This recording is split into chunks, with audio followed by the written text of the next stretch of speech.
জোহরের নামাজ, আসরের নামাজ 4 রাকাতের ক্ষেত্রে কি বলি? আরবা রাকাতি সলাতি জুহরি অথবা আরবা রাকাতি সলাতিল আসরি। ফজরের ক্ষেত্রে বলি রাকাতায়ে সলাতিল ফাজরি।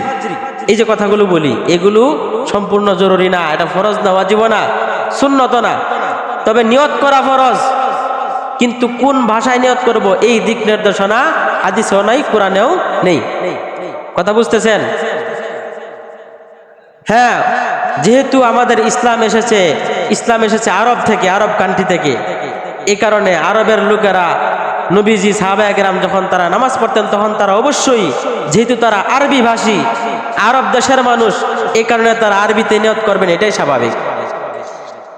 আরব দেশের মানুষ হয়ে তারা কি বাংলাতে নিয়ত করবেন? না, নিজেদের ভাষা আরবি, এই কারণে আরবিতে নিয়ত করবেন। পাকিস্তানে যারা আছে উর্দুতে নিয়ত করবে, ইন্ডিয়াতে যারা আছে হিন্দিতে নিয়ত করবে, এভাবে অস্ট্রেলিয়া যারা আছে ইংরেজিতে নিয়ত করবে, বাংলাদেশে যারা আছি আমরা কিসে নিয়ত করব? বাংলা ভাষায় নিয়ত করব। আরবিতে করতে গিয়ে এক হলো আমাদের হরফ উচ্চারণ হয় না, উচ্চারণ করতে গিয়ে ভুল হয়, সওয়াবের জায়গায় গুনাহ হওয়ার আশঙ্কা। দ্বিতীয় নাম্বার বিষয়, 3 রাকাতের জায়গায় 2 রাকাতের নিয়ত করে ফেললে আমরা বুঝবই না কোনটার কি অর্থ। এই কারণে বাংলাতে নিয়ত করাটাই সবচেয়ে ভালো।